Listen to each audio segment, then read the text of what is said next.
Okay, so in this video I'm going to show you all how I am going to make my do-it-yourself food for discus fish.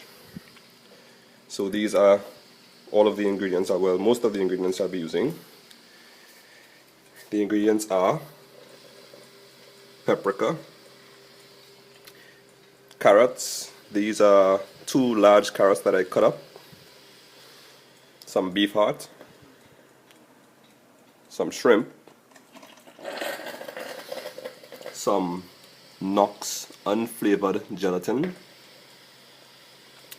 This here is 4 women's once a day multivitamins, and over here I have spinach. So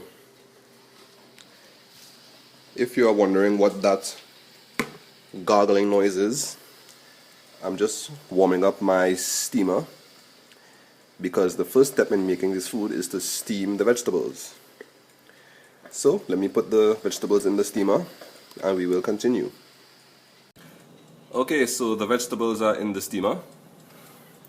The next step would be to take your meats and blend them up together.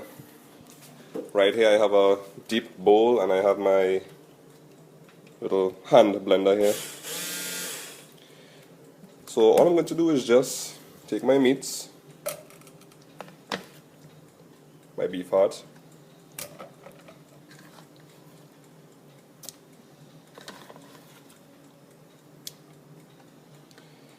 there's a lot of blood.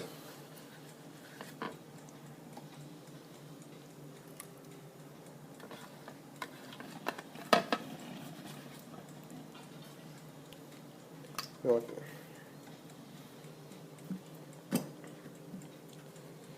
So yeah, just take my beef heart and blend it up using my hand blender until it reaches a nice paste. So it's a little bit difficult to do that with one hand, so I'll do it off camera and I'll show you the end result. So hold on tight. Alright, so this is what the beef heart looks like after it's all blended. Alright, it's kind of like a pasty consistency. Get a good look at that. Alright, so that's what we want. Now it's time to add the shrimp and do some more blending. Stay tuned. Alright, so the shrimp is now blended into the beef heart mix, and well, as you can see now it's a nice pink color, which is what you're looking for.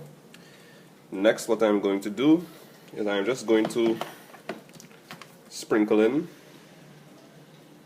the paprika.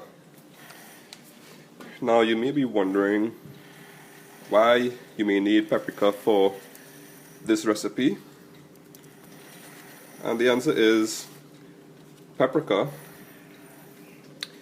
helps to enhance and bring out the red coloration in discus.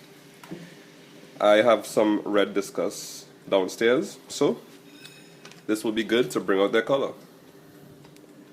So, paprika. You don't want to add too much. About this looks about right. Yeah. So just take a spoon, mix that in, and well, my vegetables are still steaming over there. So I'll do that and wait for them to finish, and then I'll just blend them up into this mixture, and then we will continue with the gelatin. So stay tuned. Okay, so my spinach and carrots just finished steaming. It took about a half an hour. So just like with the meats, just blend it all together and that should be it.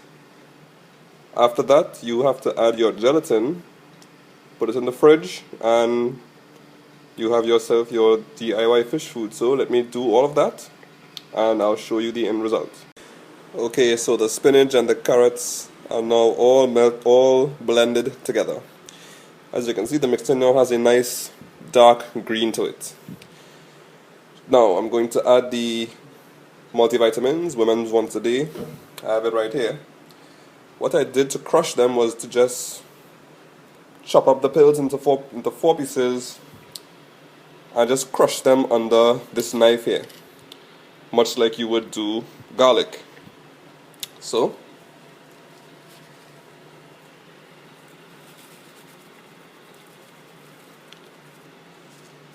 alright, now blend this up together. Okay, so we are about ready to add the gelatin. Now the gelatin box behind there did not really come with information on how much water to use for each individual pack of gelatin. However, reading the instructions, I kind of figured that one pack goes with about 1 cup of water. So I have 3 packs here, along with 3 cups of boiling water. The water has to be boiling. So what you need to do, add the contents of the gelatin packs into the 3 cups of water.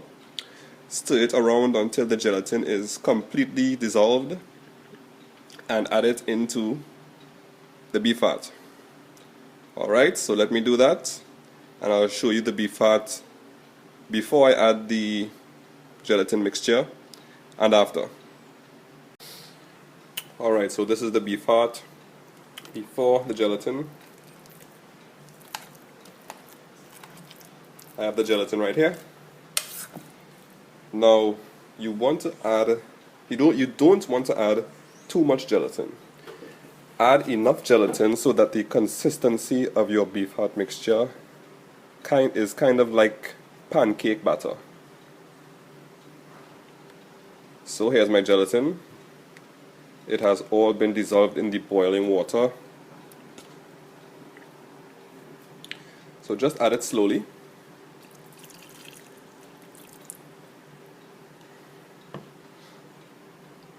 Mix it up, and when it is at the consistency of pancake batter, you should be good. So let me do that. It's hard to do with one hand, and I'll show you the consistency at the end. Alright, so I added my gelatin to my DIY fish food, and this is the end result. Now, when I said that the consistency of your DIY fish food should be around the consistency of batter, I think that was a bit of an overstatement. I can't really describe what this consistency is like, but this is the consistency that you would like your food to be at.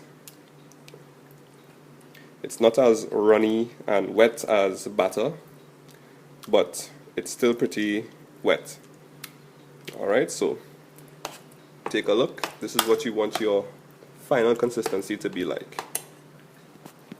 So the last step in this process would be to, well, in my case, take your DIY fish food and put it into ice trays.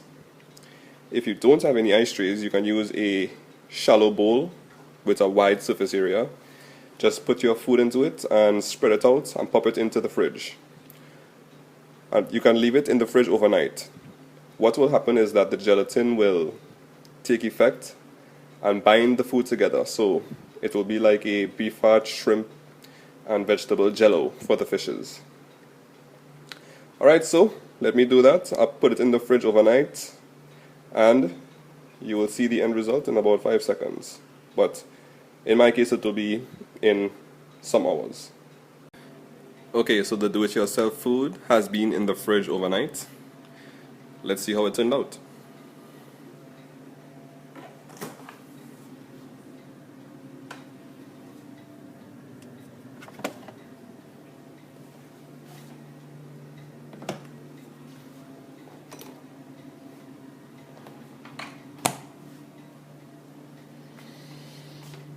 So the gelatin did take effect. All of the food is now like fish jello. As you can see, I can touch it and it's not sticking to my finger.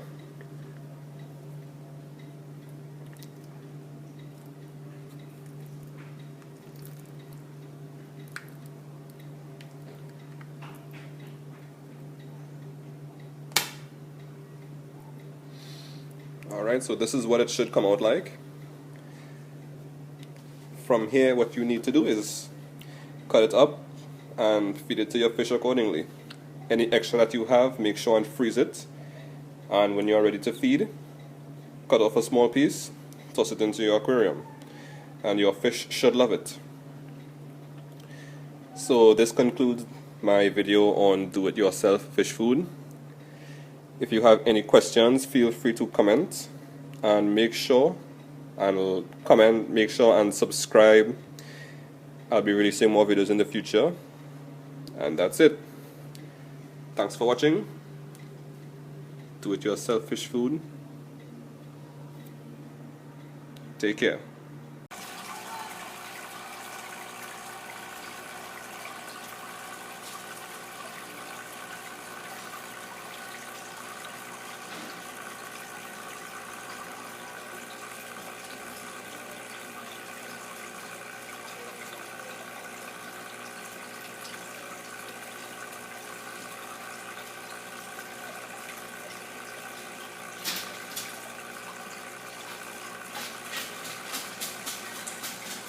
As you can see, my Discus love it.